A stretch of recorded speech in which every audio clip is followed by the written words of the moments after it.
Ladies and gentlemen, inside the Borg and free from the hive mind, this is Rex Bear hosting Leak Project.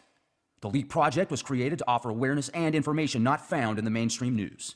With over 90% of the world's media controlled by only 6 enormous conglomerates, many people today are looking for more accurate information. The Leak Project offers a refreshing approach to the brain-drained media. Check back daily for new content as we thrive to bring you the cutting edge in news, current events, on-scene video footage, interviews, and most importantly, the truth. Ladies and gentlemen, we have returning guest Dr. Courtney Brown on the show with us tonight. He is the director of the Farsight Institute, one of the leading remote viewing guilds on the planet, with some of the best remote viewers in the world. We have had the opportunity to speak several times in the past on things and such anomalies like structures on Iapetus, Mars anomalies, the Great Pyramids, Atlantis and how it was destroyed. But tonight's going to be a real special treat. They had a project that they recently did at the Farsight Institute, and they remote viewed Hitler's mind and his consciousness. So we're going to get into that, what it was like. And first off, Courtney, thank you very much for joining us. How the heck are you? Hey, Rex, it's great to be here, and I'm doing great. And I really appreciate the invite back on your show. Absolutely. Every time you guys come out with something new at the Farsight, we certainly enjoy having you on and talking about the findings that you guys discovered. I mean, it's always something new. It's a certain treat every single time. It's a gem. So, why did you guys decide to remote view Hitler's mind? And what was that like? Was that just a whole new experience at first? Well, actually, that was why we did it. And in the sense, all remote viewing must be done totally blind. So the remote viewers didn't choose to do it. I was the one who chose to do it because they were just told through a non-leading email that there was a target, that they should remote view it. That's all they're given, nothing else. And so I had been working with these particular remote viewers, Dick Allgire and Daz Smith, for a good number of years. And we had done a whole bunch of projects, as you listed a few of them. And I was wanting to try something different. I knew that we could send the remote viewers out to describe physical things, events, people, places, things like that. And we knew that we could have the remote viewers pick up the general tenor of thoughts, emotions, feelings, things. But I wanted to try something different, which was to link the emotions and the feelings and the thoughts together with descriptions of physical things. So it was an experiment. We had never actually done something like this before, where we have the remote viewers remote view a person at a specific time, and then to go into that person's mind and come out on the other side at a place where it would explain why that person is thinking those thoughts. So I said, well, what would be a good set of thoughts that are really unique? And I said, well, there was a great speech, and I don't mean great in the good sense. I mean great in the infamous sense, in the bad infamous sense, but a great speech for a target. And that was when Adolf Hitler in the Reichstag, that was in front of the men of the Reichstag, he was actually giving the speech in the Kroll Opera House, because in 1933, there was the official Reichstag building was burned, was destroyed, was severely damaged by fire. And under very suspicious circumstances, a lot of people think the Nazis did it themselves. And so they were meeting in the Kroll Opera House from then on. But in the Kroll Opera House, they were still meeting with the Reichstag, the men of the Reichstag. And Hitler said in that speech on January 30th, 1939, well, the English translation of exactly what he said is, if international finance Jewry in and outside Europe should succeed in once again plunging the nations into world war, then the result will not be the victory of Jewry, but rather the annihilation of the Jewish race in Europe. So that was a very clear marker in his timeline as a Fuhrer, where he was announcing and something that he was going to do or try to do in a very short period of time. That was, of course, the Holocaust. And so I said, rather than remote view something like the Holocaust, as awful as that was, I said, let's actually go into the mind of Hitler and find out why he wanted to do that in the first place. Meaning, why was he so filled with all that hatred and passion and anger that he could identify groups of people and want to kill them? And so it wasn't just in that particular speech. At that point, he was talking about Jews, but of course, the Holocaust also, was a fatal place, a fatal time period for many gypsies and a lot of Slavs. Right. So it wasn't just Jews. The numbers are still ambiguous. The general ballpark is around 11 million people, but some have estimated possibly as many as 20. And you're talking 6 million Jews, and age was no safeguard because 1 million of those were children. And so that was a huge, important marker in the 20th century. So I said, let's go into his mind at that moment when he's making that speech in the German Reichstag, and go back or forward or whatever. Go to the time period that would explain why he is the way he is. Why is he saying that? What caused him to want to be that way? So basically, he was going back in time.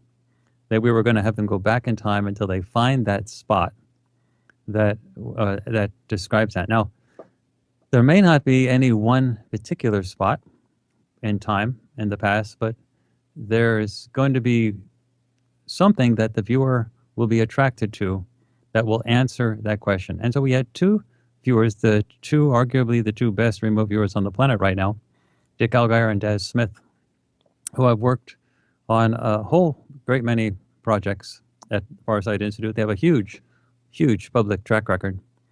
And their work has been published in peer-reviewed outlets. They're really the best of the best. And I said, okay, well, let's send them into the mind of Hitler and let them come out and see what they're attracted to in terms of describing. And we got two very good. First of all, they had to get the verifiable stuff. All remote viewing is done totally blind. And these people who are using military-derived methodologies, U.S. military-derived methodologies for remote viewing, they had to get the verifiable stuff first, and they both did that. So they both had to describe the building that it was going on, very ornate, the nature of the facade and so on, and the interior. And, Des had a very nice description of the front of the building, and Dick had an extraordinary, really great description of the inside of the building. So they had to get that. Plus, they also had to see all by themselves Hitler, and they wouldn't normally identify the person, but they had to see that there was a person in such a building with a huge audience, and he was giving a speech. So they had to get that all by themselves. Well, they got that plus everything else. They got the clothing that was being worn, the smell of the building, the smell of the people, the time period. They identified the 1940s. I mean, they got everything really great. So they got all the verifiable stuff. And then because of the design of the target, they knew nothing, of course. They're blind. But the next thing they had to do is to go to the next step of the target, and that was inside the mind of the person giving the speech, who was Adolf Hitler, and come out. And now they came out at two different spots, but both in the past, apparently, and they both explained two different aspects of why Hitler was Hitler, why he was the way he was. And it was absolutely the most, I think, mainstream science has yet to acknowledge the reality of remote viewing. But when that does, I really think this Hitler study is going to be the thing that they are going to notice first. It's really a very deep, very provocative, very profound remote viewing study, and it's really extraordinarily interesting to get that kind. And it's the only method that could be used to get this kind of a psychological profile of somebody like Adolf Hitler, essentially a mass murderer. What would make him have those thoughts? So anyway, so just remember that remote viewing, for those in your audience that are new to it, it's a mental procedure, and it's done in the normal waking state of consciousness. The procedures that were originally developed were developed by the United States military and used for espionage purposes. And my assumption is that the remote viewing program in the military now is much bigger than it was in the past. But that's a secret. And if that ever comes out, they'll close that project down and immediately start up another one. That's what the military does. They don't want people knowing what they're doing, but occasionally things come out and then they readapt. But anyway, this was an absolutely fascinating project. I think it was one of the most interesting that's ever happened. For those people who want to see it, it's out now as a video on demand on Vimeo. The DVD will be out in about a week through Amazon, but the Vimeo release is out now, and so you can see it instantly. And you just go to the website, farsight.org, FARSIGHT, like seeing far, .org, O-R-G, because we're a nonprofit. And you can't miss it. It's a big, huge graphic right in the top. And yeah, it's really very fascinating. Well, and I watched the previous project you guys had at the Farsight Institute on the JFK assassination. And it was so fun watching Dick do that project because he's writing stuff down and he's thinking, he's visualizing what he's seeing, and then he looks at the camera and he goes, "Is this the bleeping JFK assassination?"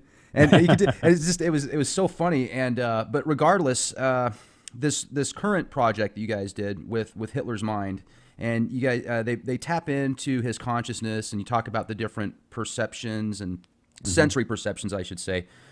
What I noticed when Daz remote viewed Hitler, it was he felt really negative energy, and he's like, "Man, I'm not jiving with this guy." Well, actually, Rex, that was a serious problem for this particular project, because I was afraid for a while that Daz was going to quit on me in the middle of it, because he did not like this person. He felt very uncomfortable remote viewing this person, and I was actually worried seriously that he might just say, I'm not going to continue because I just don't feel comfortable with this person. But he did continue, and the only thing I said to him was, Daz, just finish it up, just keep going, this will be all right, and just send me the session. And he eventually just did, but I was really concerned because he did not like going into the mind of Hitler. He was a very difficult person to remote view. Most people, if you remote view them, it's just, you're seeing a person you describe, but I've never seen Daz blink like this. And he's remote viewed a lot of things. He's remote viewed murderers. He's remote viewed missing people cases where people are killed. I mean, he's seen gruesome stuff, but I never saw him flinch like this time. It was an interesting experience. Anyway, when he went back in time, he came up. It's a little bit like using remote viewing the way a psychoanalyst would use psychoanalysis to come up with the origin, to understand the root of why someone's feeling the way they're feeling. And so, if you go into psychoanalysis, eventually the psychiatrist or the psychologist will say, don't you see, now we understand it. It's because of X, Y, Z that you're feeling this. Remember that thing that happened to you long ago? That's the cause of this. Well, with this particular thing, Daz went into the past and found, still quite uncomfortable with the person, that the person was physically abused and possibly sexually abused. But if not sexually abused, the physical abuse had a sexual repercussion. So it was a very serious level of physical abuse. Now, we do know it's actually part of the historical record now that Hitler was beaten by his sadistic father almost daily, sometimes with lashes as many as 32 lashes in an instance. So his father was truly sadistic, and his mother was not able to protect him from his sadistic father. Well, those physical beatings, which weren't just a couple, I mean, they were like a regular, steady stream of vicious beatings that went on for apparently years and years. Those apparently had a huge impact on Hitler's psychology. And then Daz reported that this person developed a mental illness and was schizophrenic. I guess that was part of the reason why Daz was so uncomfortable. He didn't like going into the mind of a schizophrenic person. But he very clearly said this person was schizophrenic, and he had basically multiple personalities, at least two. And he was a absolutely unambiguous mentally ill person. Anyway, so Well, that let me was from jump in a real quick. yeah, please. Because when you're talking about the, having mental issues, he was also, I remember he said that although he seems like a healthy person, there's underlying health issues. He's hiding Yeah. something, pain, kept saying. Now, I took that more as maybe physical. I mean, did Yes. he, Well, that was during the time when he was Fuhrer that Daz was talking about that. So we're talking about two different time periods. Daz described his physical state. Excuse me. Daz described his physical state while he was in the time period of giving the speech, but then he went back in time and described his emotional state as a consequence of the beatings. So yeah, but when okay. he was Fuhrer, he had an underlying physical illness as well. And that's actually pretty well documented. There's actually a good indication that he may have had syphilis, but he apparently had a number of other health issues and was always in some type of chronic discomfort or pain. Right. Now, also, when Dick was doing the session, he was talking about he sensed that there was some like sexual frustration or something like that. Do you think that's in regards to him being sexually abused possibly as a child? I don't know. Dix went into a different area to help explain why Hitler was thinking those thoughts. And so his sort of element that he targeted made a lot of sense to me, although others may find it more confusing. But to me, it made a lot of sense. And so um, I I sort of look at Daz and Dick as giving two opposite ends of the cause of Hitler's psychosis. And any one without the other would have been incomplete. So it was useful to me to see both of them. So Daz, from his perspective, he looked at this from the perspective of a younger child experiencing physical abuse that led to a mental illness. So that was it. But if that was all there was, that would have been a very incomplete picture, because there's lots of people who have experienced physical abuse and developed mental illness, but they don't go killing millions of people.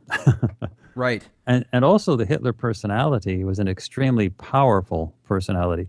You don't go killing 10, 11, 12 million people without and causing that much chaos without being a very powerful personality. So that guy wasn't just out of the blue. He didn't just get born, get beaten, and then do that. I mean, there was a personality past that preceded all of Hitler's physical life. People repeat themselves. And so, Dick sort of, to me at least, answered the other half of the question, which is, okay, so Hitler, when he was young, he experienced stuff that tipped him over the edge and so on. Well, who was he in the first place that he could have gotten, that could have happened to him, and that could have been the way it was? And so Dick Allgire, now this is me interpreting it. When Dick Allgire went into the mind of Adolf Hitler while he was making that speech in front of the German Reichstag, he came out and he was face to face with what he called like a demon, a being that was not human, had very strange, almost ghoulish eyes, and that being saw him. Meaning, normally when you remote view a human, humans cannot tell that you're remote viewing them. We have lots of experience with this. Humans can't tell. They're just genetically not wired up to be able to tell when remote viewing is going on. But this guy that Dick Allgire ran into when going into the mind of Hitler and then coming out at a place that would explain why Hitler is the way he is, this guy saw Dick immediately. I mean, it was not like it was just a split second and the guy was staring Dick in the face and snarling at him. And Dick was quite frightened by this. I mean, it was a disconcerting look and a very disconcerting person. And the person wasn't human.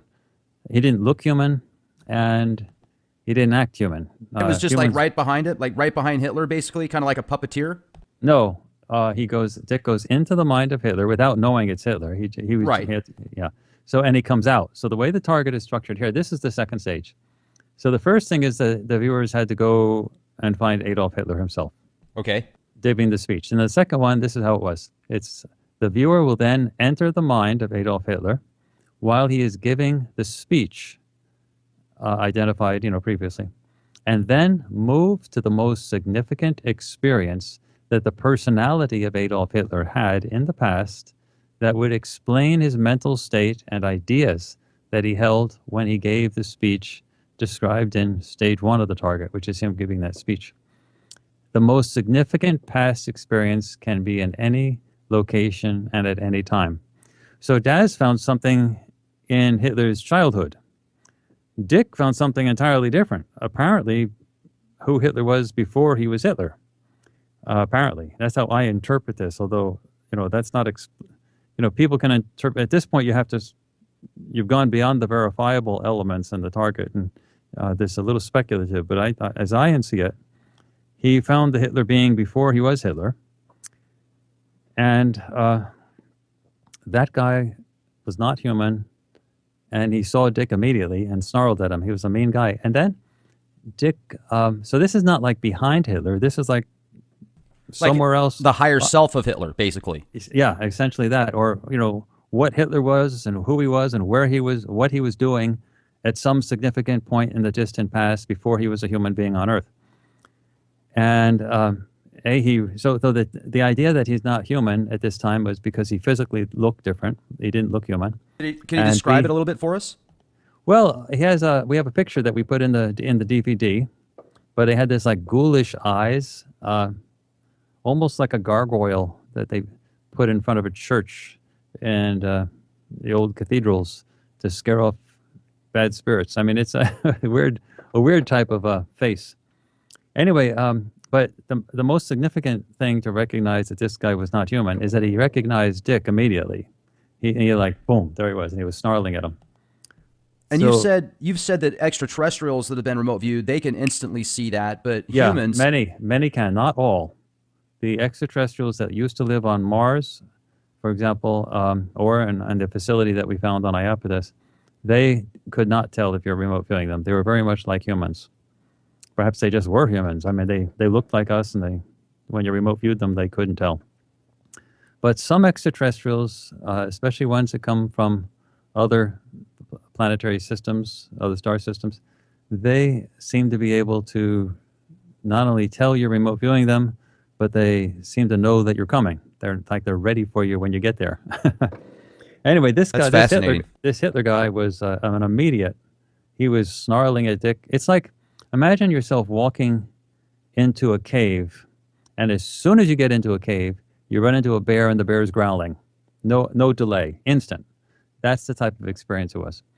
And then it's like Dick's higher self said, okay, you've seen enough of this. And he pulled Dick out of that and showed him something else that would explain that. And it morphed into what looks like a skeleton and a casket, and then what looked like a burial grounds of, zillions of people, like a graveyard. And so now the question is then, how do you interpret that?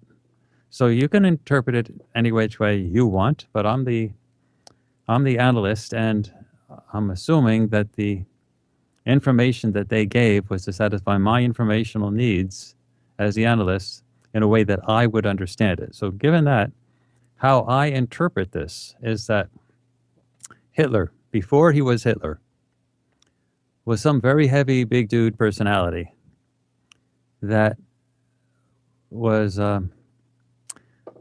involved in mass killings before, meaning this was not the first time he was involved in mass killings.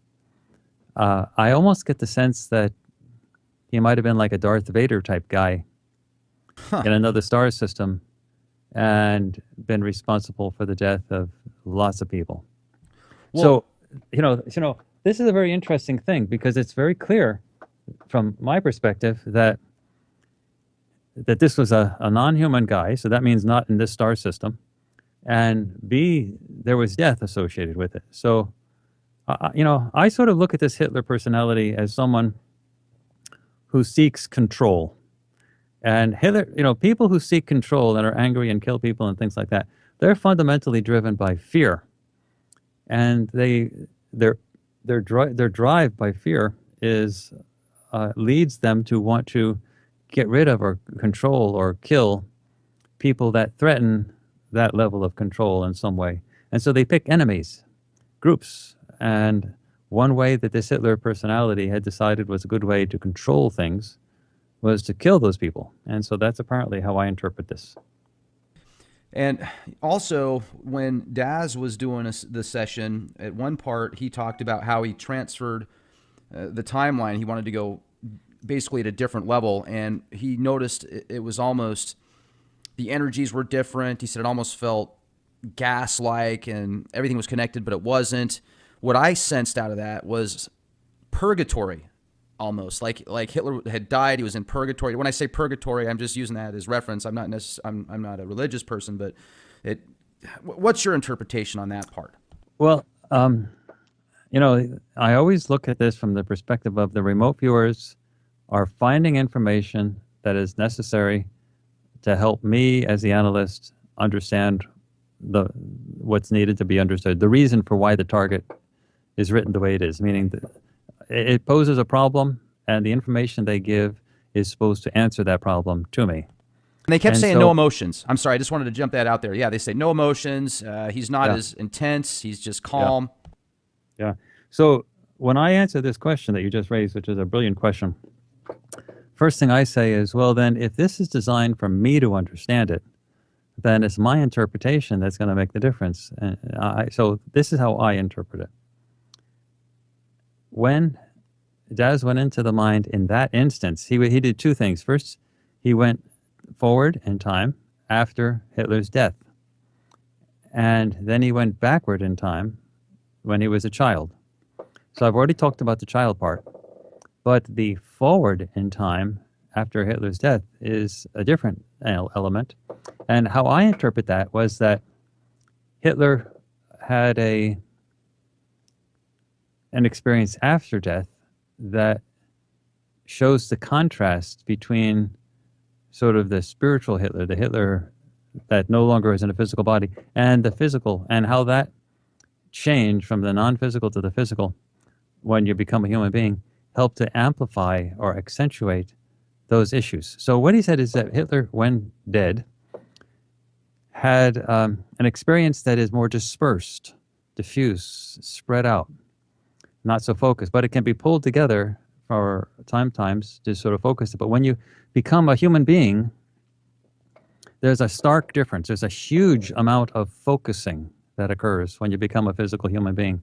So that Hitler personality, with whatever it was, when all of those emotions, especially the emotions and the type of stuff that personality had done previously, as Dick Allgire sort of described it, when you take that personality and put that personality into a physical being, what you get, as Daz described it, it is a concentration of the emotional quality. Like it becomes, instead of diffuse and dispersed, it becomes focused and much more volatile. So to understand the Hitler personality, it's interesting. A, there was physical abuse as a child. B, he seems to have had a past where he was involved. He was a very powerful being and seemed to have been involved in mass deaths. And then in his afterlife, after Hitler died, there was the idea that if you take the dispersed Hitler spirit and condense it and have it animate a physical body, what you get is a super concentration of focus. And that can help produce that volatility. So those three elements all put together, his physical abuse as a child, his past experience as someone somewhere else involved in large numbers of deaths, and then the idea of taking that personality and focusing it within a human being, that can lead to extraordinary levels of volatility and danger. And I think that's what these data are calling out to be interpreted. So, and if you could walk our listeners through the speech that he was given and kind of what the other audience members and cabinet members around him were feeling and experiencing. Well, actually, it wasn't cabinet members. It was the whole Reichstag. So consider it like a presidential speech to Congress in the United States. Okay. So he had the whole Reichstag. I mean, it was like lots and lots of people in this huge building, the Kroll Opera House, standing room only. I mean, everybody had a seat. And everybody was in formal dress or uniforms or something like that. And Dick Allgire said it had the smell of an old fedora hat. And like in the 1940s and 50s, people that wore hats, the hat had a smell to it. And that's what that time period had a lot of wool. They didn't have air conditioning. So really what you got is a little bit of mustiness in the fabric. So, I mean, and that's the type of thing he got. So this particular target took place on January 30th, so it would have been cold at that time, but nonetheless, you still get that sort of musty smell. And there you had a huge crowd of Reichstag members cheering him on, as Dick Allgire was saying, what he's selling, they're buying. And it was not like a calm crowd. I mean, it was a raucous, cheering crowd. Now, that speech is actually in the documentary. So if you go and see the documentary, you actually see Hitler giving that exact phrase, those sentences. You actually see him doing that in the Reichstag. So we included that in the documentary. Secondly, we have another clip of Hitler giving a different speech, and that speech it was done at a year, a little bit further into the future, and around the time of declaring war on the United States. Now, that speech was recorded also, but a little closer. So we wanted to show that speech as well, so you can get an idea of Hitler's mannerisms, his sort of gyrations as he talked, his hand motions, because that was a close-up of him. So we have both of those speeches in the actual documentary for you to see. And also, wasn't there a part where, I can't remember if it was Daz or Dick, but they sensed that people around him that were some of his close-knit people, but they were actually plotting against him. Yeah, he had different types of people in the audience. Some of the people right around him were plotting against him and thinking, I mean, it was like, those people were generally the best fools, because Hitler eventually killed them. I mean, the whole idea was people made compromises and said, well, basically, let Hitler do X, Y, Z, but we'll get rid of him when the time is right. And more often than not, Hitler saw it coming and got rid of those people first. So, that type of thing was reported, that there were people plotting against him, but he also had enormous numbers of people in the Reichstag that were cheering him on, and really adoring what he was selling. They were buying. That was the type of thing. So I'm just going back to this entity, or this possibility of Hitler, its higher self or its essence being this goblin-like creature that's just so powerful. Have you ever seen anything like it before? I mean, the description, besides what you would see in a statue. We've run into things before, like extraterrestrials, which did see the remote viewers and start up some type of an interaction, often, sometimes like a conversation. But we've never seen anything with this much instant vitriolic, passionate anger, hatred that was sort of spooky. Now, when Daz went into Hitler's mind, or actually when Daz was just remote viewing Hitler at all, he got freaked out just by Hitler himself. So he didn't like that personality at all. Yeah. Daz picked up the mental illness. He picked up the split personality, the schizophrenia, the whole thing. Dick, on the other hand, zapped into Hitler's existence apparently before he was Hitler, and saw a raw manifestation of the big dude Hitler before he was Hitler. And that unnerved Dick quite a bit. He didn't stay with that person. Like, for example, in other situations where he's run into an extraterrestrial, Dick typically stays with that person and ends up conveying information that the person wants to say, and so on. So we got that type of a thing in both of our Great Pyramid of Giza project, as well as the Phoenix Lights project. And so Dick is sort of used to encountering beings with these capabilities and just hanging around and describing. But this one was different. He saw him, it was real quick, the guy snarled immediately, and Dick's higher self pulled him off, took him to another spot that would help explain who this person is, why he is the way he is. And I also wonder if you could go forward, or because obviously there's that silver cord that you can follow different timelines, etc. If you can go back to that beginning or that far, maybe I wonder if you'd be able to find out where he is now, like if he's in this physical realm here on Earth or somewhere else, or. That's a great question. So if you look at the three places, we got Hitler when he was a boy, being physically abused. We got Hitler as he was a bad dude somewhere else, probably another star system, as a different, as a non-human type of entity.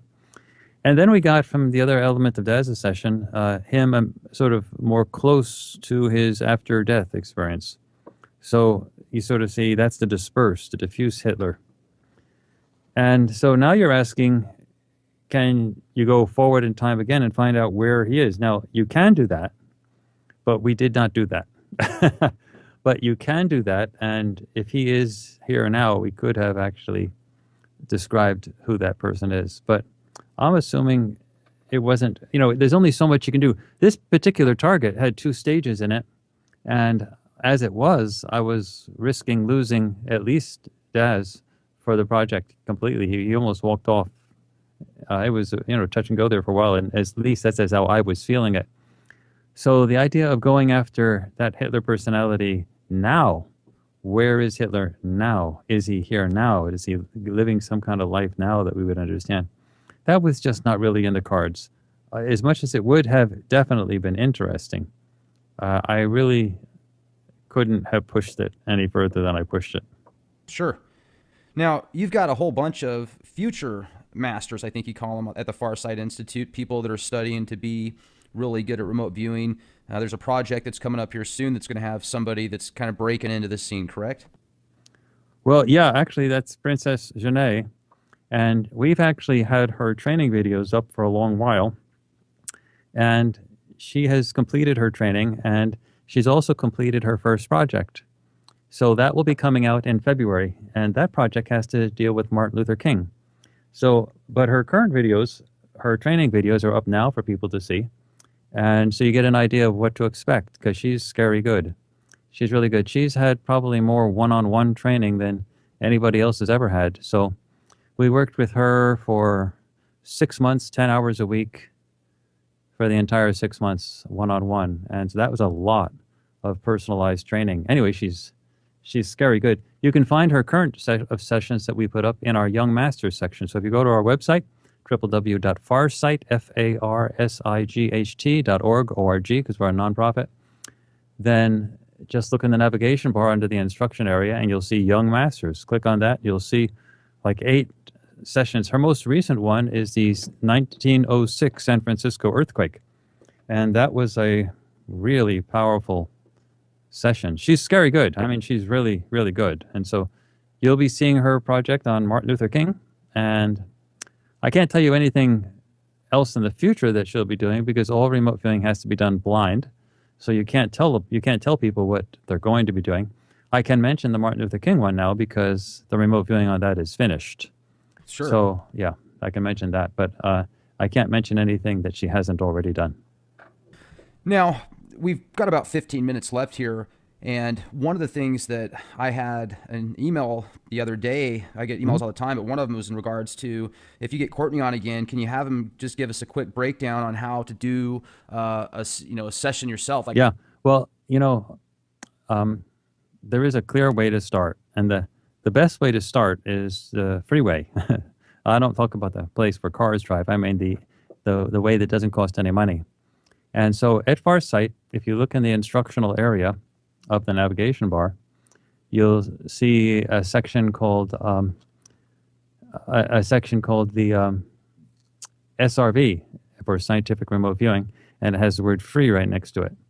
And click on that, and if you go there, you'll see a lot of internet resources. We've got 3 video lessons that are, like the full hour plus video lessons. We've got 24 other lessons that are also hosted on YouTube. And those lessons are for basic SRV. The video lessons that I mentioned before, they were for advanced SRV. But the 24 lessons, that's over 18 hours of a YouTube lessons for describing all the procedures, and the lessons actually monitor you while you're doing the lessons themselves. Plus, there's a free printable text, target pools for practice, the works, and the cost is zero. So most everybody starts with that free stuff. To be quite honest, that's where most everybody starts. Now, how do you pick somebody out? That's a very good question. Rex, I'm going to be blunt with you. Remote viewing, if it's going to change the world, is a little like reality TV. You have to make it entertaining. So it's not good enough that it happened, that it just be scientifically verifiable. You've got to make it so that people want to see it. So when I train people now, it's very different than the way training was done in the past. When training was done in the past, and the way basically all training is done currently out there with people who do training for remote viewing, they announce that there will be a course, and then they encourage people to sign up for the course, and they charge money. You take the course and so on. But we found that is a dead end, because what happens is after people take a week-long course or something like that, their money is a little short, and they have other things they want to do in life, and they wouldn't have spent the money on in the first place unless they had a lot of disposable income. And so the last thing they're going to do is be your student for a long time until they get really good. So they had their taste of it, they know what works. And so after you teach a lot of people, and we had like almost 20 years of doing this, you teach people and then they go away. They don't stick with you long enough that you do things. So Daz and Dick are different because they are so personally dedicated to the subject matter that they stuck with it, and the money wasn't an issue for them. So the real question is, how do you get past this problem? So what I started to do, is to say, rather than to announce a course and let people sign up, let me pick a person or the people that I think would look great on camera, they have to be vivacious, they have to be young, and they have to look great on camera, and they have to have some skills, modeling skills, performance skills, theater skills, things like that, so that they're great in front of a camera and so on. And if they were trained to be remote viewers, then it would be great. And then among those people that I find, they have to be economically fragile, meaning they can't be so well off that after you finish training them, they're going to go off and go to law school. Meaning a year or two from now, they're going to be doing the same thing they were doing before. So they have to need you. They have to need us so that they want us, so that they'll stay with us. Because if you're going to invest 10 hours a week for 6 months, that's 40 hours a month. That's a lot of time. Sure. For 6 months until they get to be scary good. You want them to stay with you. You want them to, to still want to be there. And so that was the criteria, looking for people who fit that. They had to be reliable. They had to look drop dead gorgeous, either male or female. They had to, it helps also if they were people of color, because the world isn't what it used to be. 20, 30 years ago, the world was really dominated by white people. The audience was white. The advertising was white. Really, the white culture sort of dominated sort of world media. And that just isn't the way it is anymore. And young people really don't care about race. They don't think in terms of white or black or Hispanic or Asian. They just think in terms of youth. They just think in terms of young people. For example, The Daily Show with, it used to be Jon Stewart on Comedy Central. That was a news program that so many young people get their news from. Well, when Jon Stewart retired, they replaced Jon Stewart with Trevor Noah, a black South African. Now, that was very significant because The Daily Show with Comedy Central, they have a lot of money, a lot of marketing expertise, and they said, essentially, look, the world's not white anymore, and it's the young people who are going to inherit the earth. So they brought in someone with color and someone who was young. And, that was how they were looking at and what they got when that happened is they lost a lot of the audience that was older and white, but they picked up a lot of the audience that was young and international. So, that's what they were looking for. That's the demographic that they were going after. So what we're interested in doing at Farsight is changing the planet, making it a better place. And right now, in the remote viewing community, it's heavily, almost, not entirely, but almost exclusively dominated by older white people.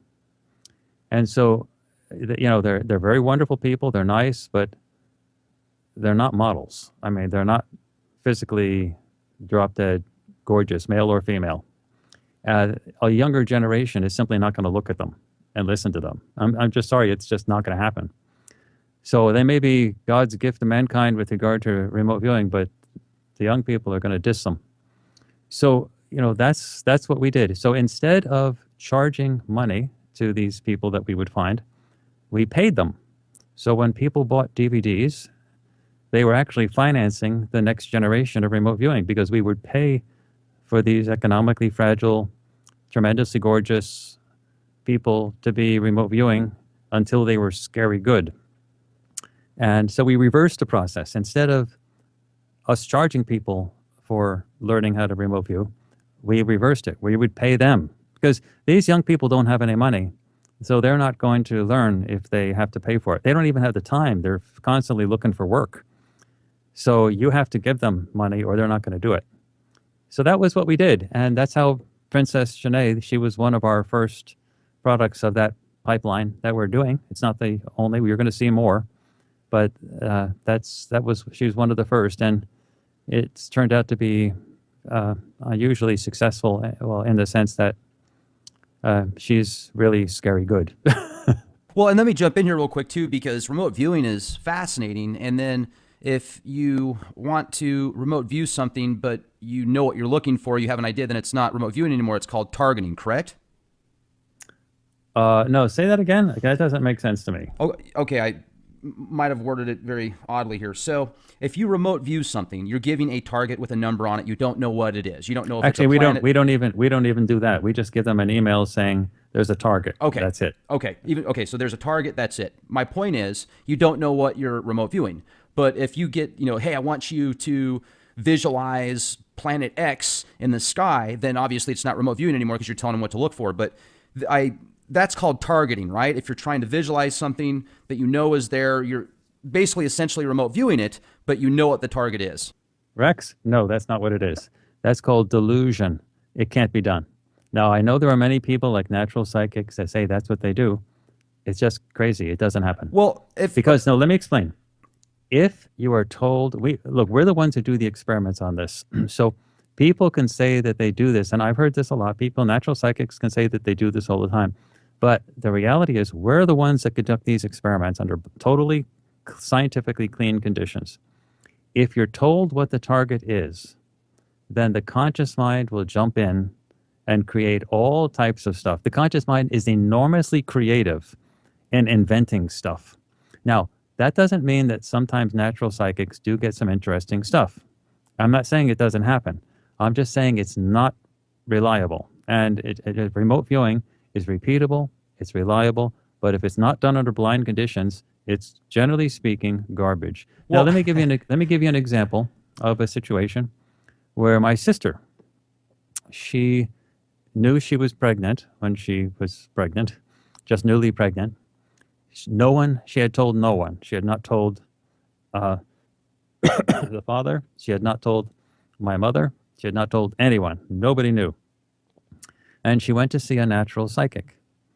And she purposely said, if this natural psychic is true, I want my higher self to talk to this person and to him and tell me that I'm pregnant. She walked into the room where this natural psychic was. And the natural psychic, she was going for like a consultation. The natural psychic just looked at her and said, "Oh, you're pregnant." And she said, "Well, how do you know this?" And he said, "Well, your guardian angel is standing right next to you and he told me." So sometimes it does happen. I'm not saying that the natural psychics aren't doing stuff, but I'm just saying, in general, we've done lots of experiments with this stuff. In general, the rule to follow is If you're told what the target is in advance, if you know anything about it whatsoever, there's a 99% chance that everything you get is just dreamed up. And I understand that, and that's why I was trying to express it that way. But my point is, if you've got the abilities to clear your mind to the point to where you can basically tap into the Akashic records and see something at a different point in time, and you have no idea what you're looking for, but you've clearly seen that target, then I would think that you have certain sensory perceptions that have been heightened and built up like muscles, like going to the gym every other day. So where you would also think that if you can do that, then maybe you would be able to do it with a conscious thought of what that is. Now, I clearly understand how the conscious mind I understand what you're saying, blocks, and that is true. That is true. Generally speaking, remote viewers are much more intuitive and much more reaching out to what their higher self wants them. Yeah, for picking up stuff like that. So there is some cross feedback along those lines. Yeah. So the only other thing I was going to go with that is, in my opinion, with these abilities to remote view things, it's almost like you can go anywhere at any time in your mind. It's absolutely incredible. It's about as close to a Jedi as you can get. Yeah, actually, that's a good parallel, and I'm not using the analogy loosely. And then, so you would also, you probably got the people that you're inviting in and treating them as such and teaching them these things, they're probably going to have a certain set of morals and code of conduct. Yeah, it's, we're basically going on intuition. We get the feeling that a person is going to be good at this. And then we try it with a few people at a time because, there'll be some loss. There's no guarantee that each person you're going to be working with is going to work out. So you have to do a few at a time. But the basic party line is that these people, these young, economically fragile people, they cannot pay for anything. So if it's going to be done, and if you're going to change the world with it, you've got to pay them. That's the bottom line. Otherwise, you have to deal with older people who have money and who are not going to stay with you. They'll pay for the course, and they'll find it to be interesting.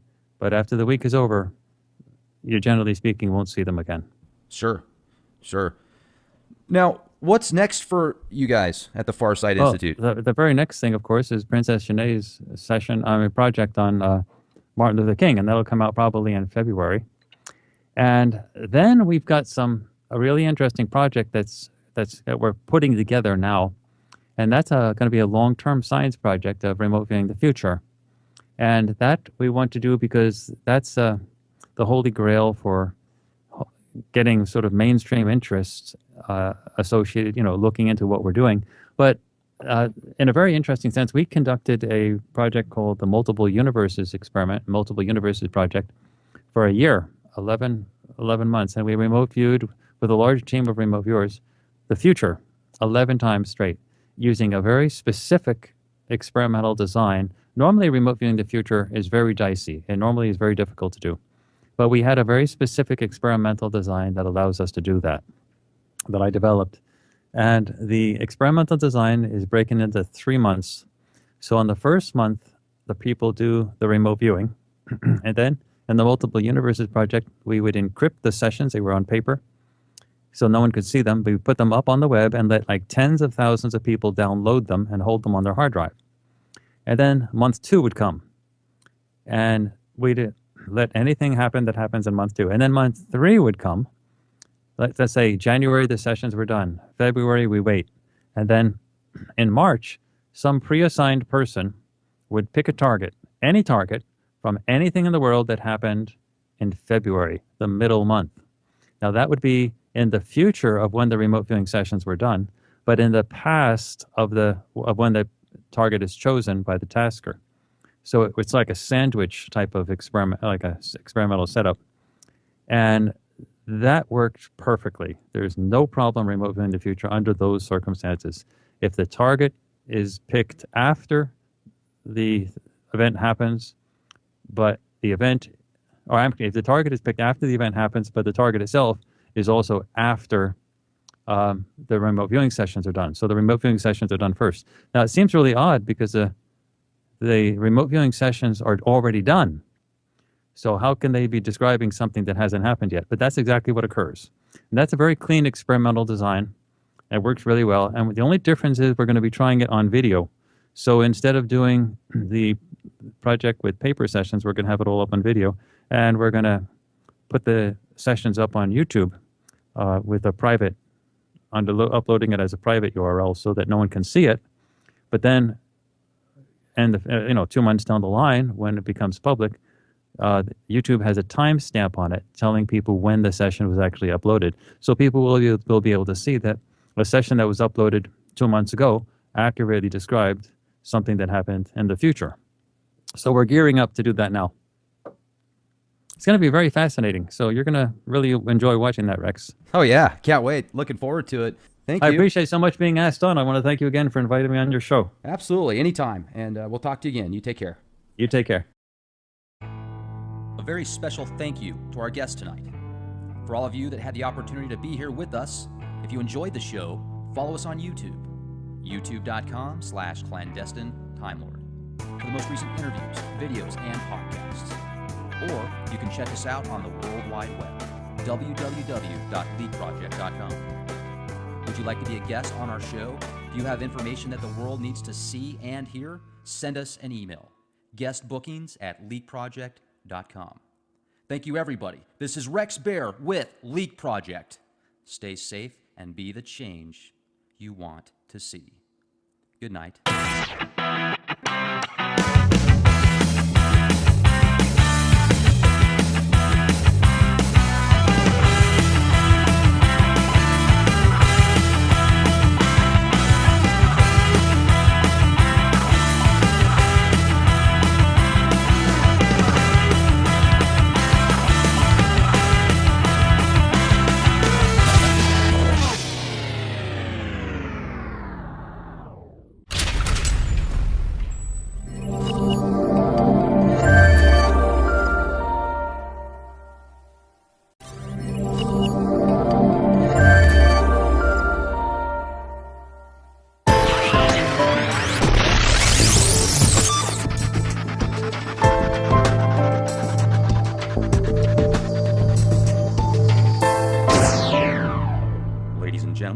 Inside the Borg and free from the hive mind, this is Rex Bear hosting Leak Project. The Leak Project was created to offer awareness and information not found in the mainstream news. With over 90% of the world's media controlled by only 6 enormous conglomerates, many people today are looking for more accurate information. The Leak Project offers a refreshing approach to the brain-drained media. Check back daily for new content as we thrive to bring you the cutting edge in news, current events, on-scene video footage, interviews, and most importantly, the truth. Ladies and gentlemen, we have returning guest Dr. Courtney Brown on the show with us tonight. He is the director of the Farsight Institute, one of the leading remote viewing guilds on the planet, with some of the best remote viewers in the world.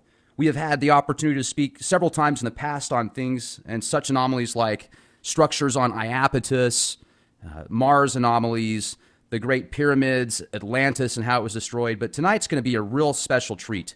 They had a project that they recently did at the Farsight Institute, and they remote viewed Hitler's mind and his consciousness. So we're going to get into that, what it was like. And first off, Courtney, thank you very much for joining us. How the heck are you? Hey, Rex, it's great to be here, and I'm doing great. And I really appreciate the invite back on your show. Absolutely. Every time you guys come out with something new at the Farsight, we certainly enjoy having you on and talking about the findings that you guys discovered. I mean, it's always something new. It's a certain treat every single time. It's a gem. So, why did you guys decide to remote view Hitler's mind? And what was that like? Was that just a whole new experience at first? Well, actually, that was why we did it. And in the sense, all remote viewing has to be done, must be done, totally blind. So the remote viewers didn't choose to do it. I was the one who chose to do it because they're just told through a non-leading email that there is a target and that they should remote view it. That's all they're given, nothing else. And so I had been working with these particular remote viewers, Dick Allgire and Daz Smith, for a good number of years. And we had done a whole bunch of projects, as you listed a few of them. And I was wanting to try something different. I knew that we could send the remote viewers out to describe physical things, events, people, places, things like that. And we knew that we could have the remote viewers pick up the general tenor of thoughts, emotions, feelings, things. But I wanted to try something different, which was to link the emotions and the feelings and the thoughts together with descriptions of physical things. So it was an experiment. We had never actually done something like this before, where we have the remote viewers remote view a person at a specific time, and then to go into that person's mind and come out on the other side at a place where it would explain why that person is thinking those thoughts. So I said, well, what would be a good set of thoughts that are really unique? And I said, well, there was a great speech, and I don't mean great in the good sense. I mean great in the infamous sense, in the bad infamous sense, but a great speech for a target. And that was when Adolf Hitler in the Reichstag, that was in front of the men of the Reichstag, he was actually giving the speech in the Kroll Opera House, because in 1933, there was the official Reichstag building was burned, was destroyed, was severely damaged by fire. And under very suspicious circumstances, a lot of people think the Nazis did it themselves. And so they were meeting in the Kroll Opera House from then on. But in the Kroll Opera House, they were still meeting with the Reichstag, the men of the Reichstag. And Hitler said in that speech on January 30th, 1939, well, the English translation of exactly what he said is, if international finance Jewry in and outside Europe should succeed in once again plunging the nations into world war, then the result will not be the victory of Jewry, but rather the annihilation of the Jewish race in Europe. So that was a very clear marker in his timeline as a Fuhrer, where he was announcing and something that he was going to do or try to do in a very short period of time. That was, of course, the Holocaust. And so I said, rather than remote view something like the Holocaust, as awful as that was, I said, let's actually go into the mind of Hitler and find out why he wanted to do that in the first place. Meaning, why was he so filled with all that hatred and passion and anger that he could identify groups of people and want to kill them? And so it wasn't just in that particular speech. At that point, he was talking about Jews, but of course the Holocaust also, was a fatal place, a fatal time period for many gypsies and a lot of Slavs. Right. So it wasn't just Jews. The numbers are still ambiguous. The general ballpark is around 11 million people, but some have estimated possibly as many as 20. And you're talking 6 million Jews, and age was no safeguard, because 1 million of those were children. And so that was a huge, important marker in the 20th century. So I said, let's go into his mind at that moment when he's making that speech in the German Reichstag, and go back or forward or whatever. Go to the time period that would explain why he is the way he is. Why is he saying that? What caused him to want to be that way? So basically, he was going back in time, that we were going to have them go back in time until they find that spot that describes that. Now, there may not be any one particular spot in time in the past, but there's going to be something that the viewer will be attracted to that will answer that question. And so we had two viewers, arguably the two best remote viewers on the planet right now, Dick Allgire and Daz Smith, who have worked on a whole great many projects at Farsight Institute. They have a huge, huge public track record, and their work has been published in peer-reviewed outlets. They're really the best of the best. And I said, okay, well, let's send them into the mind of Hitler and let them come out and see what they're attracted to in terms of describing. And we got two very good. First of all, they had to get the verifiable stuff. All remote viewing is done totally blind. And these people who are using military-derived methodologies, U.S. military-derived methodologies for remote viewing, they had to get the verifiable stuff first, and they both did that. So they both had to describe the building, it was going on. It was very ornate, this nature of the facade and so on, and the interior. And Des had a very nice description of the front of the building, and Dick had an extraordinary, this really great description of the inside of the building. So they had to get that. Plus, they also had to see all by themselves Hitler, and they wouldn't normally identify the person, but they had to see that there was a person in such a building with a huge audience, and he was giving a speech. So they had to get that all by themselves. Well, they got that plus everything else. They got the clothing that was being worn,